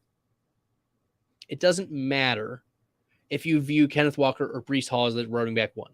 They were both second-round picks in this year's draft. And they both went to not great teams, but Seattle has now improved. If he is that good, he's going to be a luxury pick for a playoff team, right? Drafted near the end of the first round, maybe into the second round. I don't have the projections yet for where Bijan is going to go in the real life NFL draft. But when I'm looking at Bijan Robinson, where he could land, I'm not too worried. Like we saw Kenneth Walker smashing on what we projected to be a bad Seattle team. We saw Breece Hall smashing on what we anticipated to be a bad Jets team. Even if they're bad teams, these good players will smash, these running backs in particular, because they're going to get 20 carries a game, 18 carries a game, 23 touches a game. So crowning him the 101, I mean, we've crowned like 5 running back 1s in Dynasty in the last 9 months. So I wouldn't like lose sleep over Bijan being named the 101 already. We're probably going to name another 1.01 in Dynasty here in the next 2 months. Okay. So I wouldn't lose sleep over it, but Bijan Robinson should be in that tier. And you'll see in a couple months when that comes to fruition and an NFL team drafts him either at the end of the first round or be right at the beginning of the second round. Like, he would fall into the draft positions of Clyde Edwards-Helaire to like DeAndre Swift, Jonathan Taylor. Like, that's how generally these running backs are falling these days. So yeah, I don't think it's delusional. I think it's just that also people just want the most hot thing right now. And the Bijan Robinson hype train is going to continue to chug and chew and blow its horn. So there you go, Lincoln. Don't lose sleep over it. It's okay. We're going to name another 101 here in a couple months. Rock out from YouTube. 16-man full PPR 2 flex. Whew. Full PPR, 16 team. Zay Jones, A-Rob, Pacheco, Brian Robinson. You're starting Pacheco, I think. Let me look at my PPR flex rankings. And Fantasy Pros like automatically updates it, so I'm just going to go by the rankings. Let's see. Brian Robinson is all the way down. Oh, Pacheco is 80th in these flex rankings. Allen Robinson is 85th. So Pacheco over A-Rob. Brian Robinson is 110th. So you're starting Pacheco over A-Rob and B-Rob. And then Zay Jones is 93rd. Okay. So you'd go Pacheco, A-Rob, Zay Jones, Brian Robinson in that order in full PPR. Lincoln was here. Trade Kamara, DK Carr for Chase. Ooh, that's a lot. Would leave me strong at wide receiver with Chase, Justin Jefferson, Keenan Allen. Would leave me weak at running back with only Mixon, Zeke, Samaje Chuba. Dynasty Superflex. Kamara could be a 0 next year. To upgrade DK to get Carr. Yeah, I think that's fine. I think you're okay with that in the Dynasty League there with Lincoln. Maybe Chase plus like a 3rd round pick or something like that. See if you can get Chase plus just a little more. That's fine. Yeah. Kamara is on the downward trend, unfortunately. Well, that's how rookie drafts work, Lincoln. He checks all the boxes for 3-down back. I agree. But I don't mean running back. I mean the running back one overall. He is a stud. I agree with Texas made 88.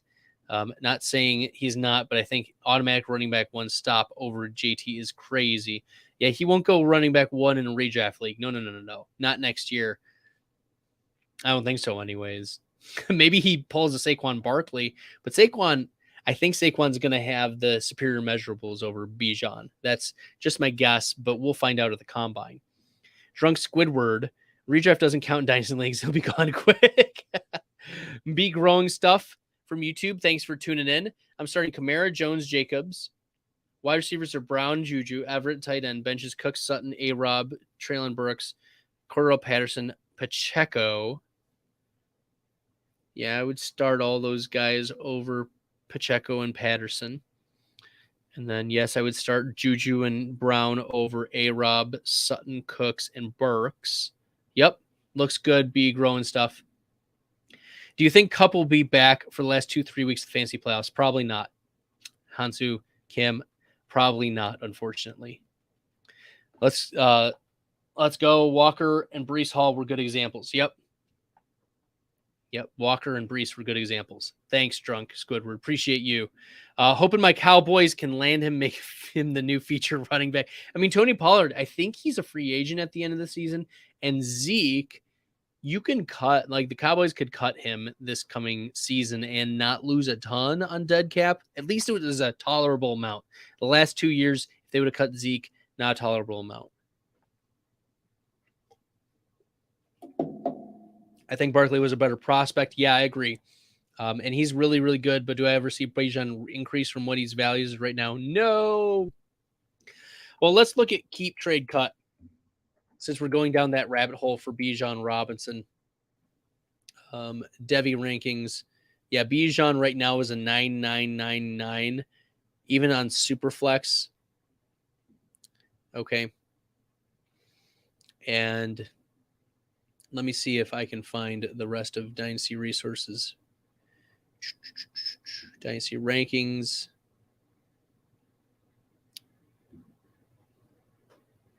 Yeah, he's in a tier by himself over Bryce Young and CJ Stroud. And then Jahmyr Gibbs is next at 4, and then Marvin Harrison at 5. But Marvin Harrison very well might be he's the number 1 wide receiver in the Devy stock right now, and he's just continuing to trend upwards. Marvin Harrison is a total stud.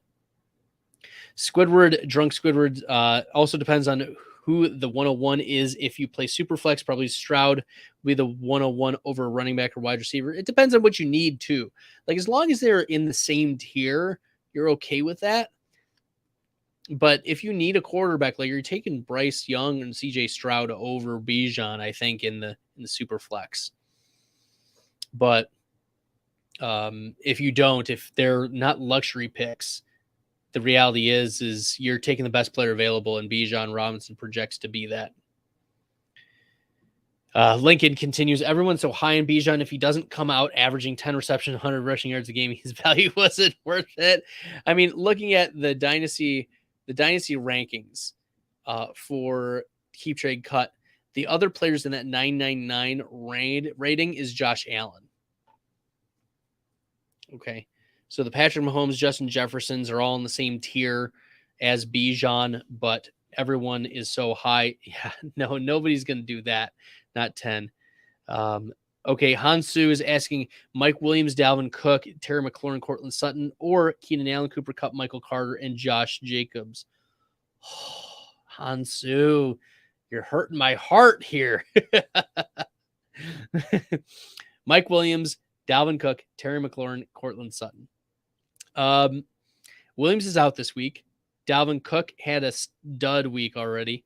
Cortland Sutton is outside my top 24 of wide receivers. Terry McLaurin is fine. Keenan Allen is not ranked as high as McLaurin. Cooper Kupp is out. Michael Carter is nice. Josh Jacobs. So I would go with side B. And Lincoln was here. It's time to stop sleeping on Justin Fields. He's a stud. I've not been sleeping on Justin Fields. I mean, we knew what he was coming out of Ohio State, was that he was a mobile quarterback who could get the ball down the field. And yeah, you have to like what Justin Fields has done. Is that we were worried about, actually, I think I tweeted out, I'm pretty sure I tweeted out that I loved the Fields pick by the Bears. I thought it was a great pick, and that they traded up to go get him. Like, I had Fields over Zach Wilson, and I know that you're like, well, how do you know? Do you have your receipts? Blah, blah, blah. Well, look, if we want to dig back deep, I'm sure I could find it eventually. But yeah, I had Justin Fields. I was picking Justin Fields in every single Superflex rookie draft over Zach Wilson. I mean, I have a lot of Justin Fields in my dynasty leagues. So yeah, I just got offered Fields for AJ Brown in a single quarterback league. Probably good on paper, but looks terrible in my eyes. I'd keep AJ Brown depends on who your quarterback is. If you've got like a Kirk Cousins, or if you've got who's another, let me go back to my rankings here. Like, if you're stuck with Matthew Stafford and you've got like a 0 at quarterback, fine. Like, if you've got Russell Wilson, you're doing that trade. If you've got like Taylor Heineke or Aaron Rodgers, you're doing that trade. But if you have like a Lamar Jackson, Dak Prescott, Herbert, Murray, Burrow, Tua, Jalen Hurts, Patrick Mahomes, Josh Allen, like, you're not doing that deal. Okay, you're keeping those players. That's not an upgrade. You're keeping AJ Brown. Do I have defense rankings? Yeah, I can tell you my top 10 defenses for this week, Hansu. The Kansas City Chiefs are number 1. San Francisco 49ers, number 2. Cowboys were my number 3. The Miami Dolphins, number 4. Denver Broncos, number 5. The Colts, 6. The Vikings were number 7 for me against New England. That didn't work out as well. They gave up a lot of fantasy points. The Vikings ended up giving they actually did get 3 sacks and they had a touchdown against New England. So actually they're doing pretty well. And then Baltimore at 8, the Jets at 9, and the Philadelphia Eagles at 10. Lincoln says he's trying to buy Fields everywhere. Awesome. And Drunk Squidward. Zach Wilson is such a bust. I can't wait to drop him next year in Superflex after the draft. Let me see if I can find let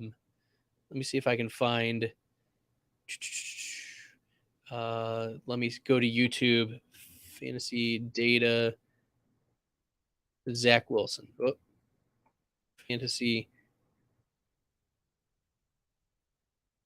data.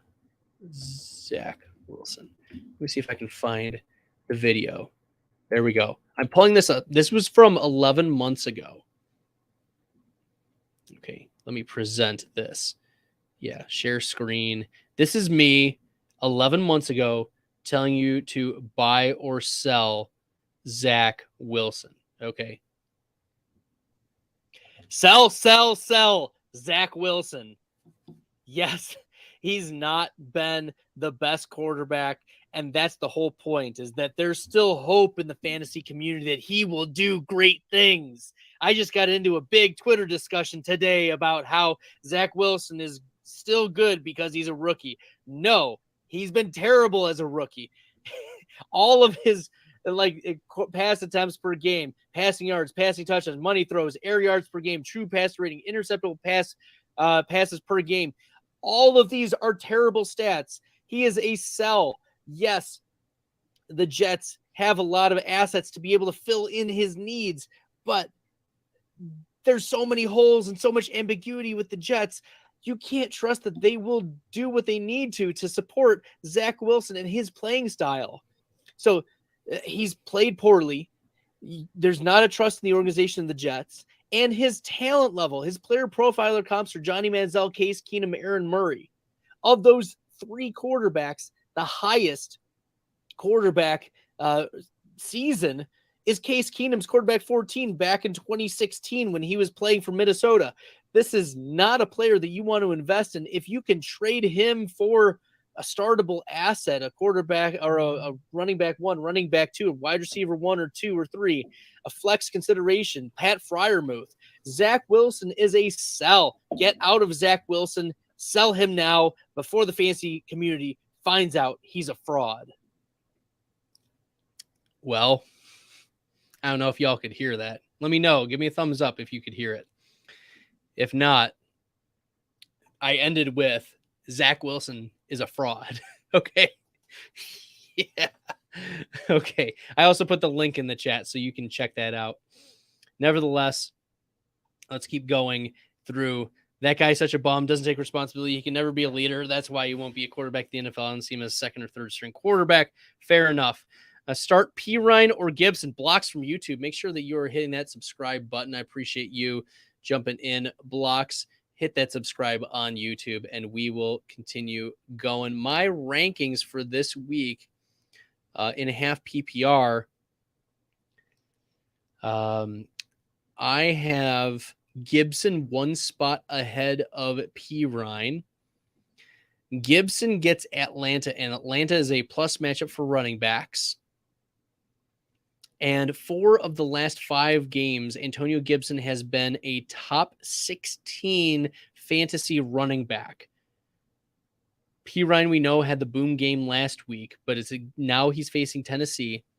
Give me Gibson. I know what I'm going to get out of him, and there's a plus matchup. So, yeah, give me Gibson. But I don't hate it if you choose Pirine. Like Hansu Kim, I'm not saying don't start Pirine. If you prefer Pirine, fine. I just think it's more like 60-40 that Gibson outscores Pirine instead of like a 80-20. Okay.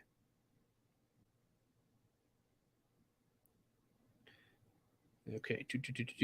Drunk Squidward. Also, the Tua person changed the trade. They want Rondell Moore, Alec Pierce, and Matthew Stafford for Tua.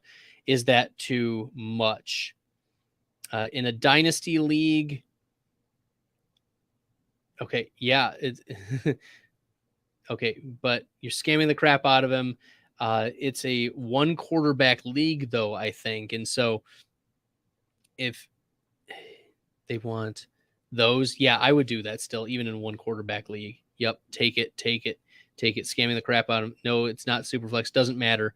Hansu Kim, Packers or Bills defense rest of season. Let's look at the schedules. Let's pull it up. The Buffalo Bills. Buffalo Bills I had at the DST 17 for this week. And they ended up only scoring, they scored 8 fantasy points. And they get New England next week. And they get the Jets, Miami Dolphins, Chicago Bears, and the Cincinnati Bengals. So they've got a couple tough matchups and a couple middle of the pack. So it seems like a couple tough, couple easy, couple middle of the pack. Whereas the Packers, the Green Bay Packers, I don't even know if I have them in my top 20 for this week. Nope. Let me look at the Packers and what their schedule is. Let's see. Week 12, they get the Eagles. That's tough. The Bears could be tough if they get Justin Fields back. Then the bye week for the Packers. And then they get the Rams. If Stafford's back, that could be tough. The Packers get the Dolphins. That's tough. Vikings, that's tough. I would lean the Bills defense rest of season. Single quarterback league, blah, blah, blah. I'm guessing it depends on how high you are on Alec Pierce and Rondell Moore. Yeah, neutral. I think so too. I think those guys are solid flex plays in the next couple years, but I'm not banking on them right now. And I'd rather have the upgrade for the long term at quarterback with Tua. He's going to stick around for 10 more years as long as he doesn't get the concussions. So, yeah, I would be willing to do that. Am I dumb? Thinking of benching Kamara for Samaje Perine? Kamara has been so hit or miss. Well, let's talk about it. We know that it's a tough matchup for Samaje Perine already, but for Alvin Kamara, you've mentioned it. It's a tough thing because Kamara finished as the running back 19 last week in half PPR. His consensus this week is running back 16. He's had no more than 12 carries in 4 of the last 5 games. That's concerning. And he's been getting targets. He's been getting 4 or more targets every single game this season. So he's used in the passing game, but this San Francisco matchup is a really, really difficult one. New Orleans has a negative 65% run block advantage, and this is a San Francisco defense that gives up the second fewest amount of running back fantasy points. I do give the lean to Kamara, but I don't mind you taking a shot on Samaje Perine. I think that it's a really tough matchup for Kamara, but Kamara still finds a way to touch the ball 15 times in a game. Drunk Squidward says, I'm essentially trading Alec Pierce and Rondell Moore for Tua. Yeah, I think that's fair. And then asking you about Donta Foreman, is he even a starter anymore? Right now, Donta Foreman gets Denver, okay? And he's the consensus running back 27. I've moved him down from that. I mean, he's very game script dependent. And I could see Donta Foreman actually having a decent game. You know, you don't anticipate Denver to blow away Carolina. And in the games that have been close, Donta Foreman has gotten 15, 26, and 31 carries. In the games that have been blowouts or very, very low scoring games where Baltimore had control, 7 and 11 carries. So I think that this is a game where Donta Foreman's going to get fed. Now, will that turn into touchdowns? Maybe, maybe not. We know Carolina is going to start Sam Darnold this week, and that's probably an upgrade, if you want to call it an upgrade, unfortunately. So maybe we are a little bit too low on Donta Foreman, but you start him over Cordarrelle Patterson? Do you start him over? You weren't starting him over like Jamal Williams. right? I think there are players that I'd rather have. Like I start DeAndre Swift over him, Latavius Murray over him, Isaiah Pacheco, Ezekiel Elliott, you start over him, right? So, yeah, I think Foreman is stuck in that high-end running back 3 position. Rachaad White, Christian Kirk, Keenan Allen, Kamara start 3. We're starting Rachaad White. We're starting Christian Kirk. And so it comes down to Keenan Allen or Alvin Kamara. I think the shootout potential is higher for Keenan Allen. Give me Keenan Allen of those 3. Connor Giancopoulos. I hope I pronounced that right. Either way, make sure you're hitting that subscribe button, Connor. I tried my best. All right. Yeah, anyone who's new popping in, make sure you hit that subscribe button. Appreciate all of you. I did not anticipate thinking that this would be a 2-hour live stream, but here we are. Last question or so. We'll see if there are any Hail Marys. I'm thinking of selling Kamara for a wide receiver 2 or late first round pick. Should I do it? If you are out of it, if you're not in the playoffs, or if you are very set at running back, sure, fine. Why not? Let's look at keep, trade, cut. Let's look at keep, trade, cut. Trade calculator. Let's find out. Kamara right now. Alvin Kamara. If you're in a Superflex league, Kamara should net you an early 2025 first. But if we're talking a late 23 first, the lean goes to the 2023 late first. Yeah, I would do that too. Or if you're looking at like a wide receiver 2, like if you're looking for like an Olave, yeah, Olave over Kamara. Sell Kamara now. Sell Dalvin Cook now. You do not want to be left holding the bag on Dalvin Cook and Alvin Kamara in your fantasy league. Same thing with Aaron Jones. Last January and February, I wrote an article for Fantasy Data identifying some of the biggest sells in Dynasty. And I missed on Amon-Ra St. Brown. I missed on Travis Kelce. But I'm hitting on Dalvin Cook. I hit on Alvin Kamara. These are players that are hitting their peak. It's very obvious. They're not going to be making the production that they used to. And you should be willing to trade those players away for first-round picks. Hi, it's not Geku. Appreciate you jumping in from Twitch. Drunk Squidward, thanks for answering my questions. Love the show. Always appreciate you popping in, Drunk Squidward. All right. And make sure you're encouraging others to subscribe, jumping in. If you enjoy it, I'm sure your buddies would enjoy it too. So hope all is well. And that will do it for tonight's podcast. Make sure that you are hitting that subscribe button, sharing with your friends. It's been a lot of fun. It's been almost 2 hours. I can't believe I was only planning on doing this for about an hour or so tonight. Heck, even 30 minutes. But here we are. I'm doing it. Happy that we can talk some Week 12 fantasy football tips. And maybe I'll pop in tomorrow. We'll see. We're celebrating my wife's birthday tomorrow. But if everyone goes down to sleep, maybe I'll hop in tomorrow as well. Okay. Thanks, everyone. Appreciate y'all tuning in. Until next time, good luck in the fantasy football streets. I embrace all this risk, I'm insane. Talking about that best bill, I'm the best rest till into the next world. Guess I got next still. Best bill, I'm the best rest till into the next world. Guess I got next still. I embrace all this risk, I'm insane. Talking about that best bill, I'm the best rest till into the next world. Guess I got next still. Best bill, I'm the best rest till into the next world. Guess I got next still.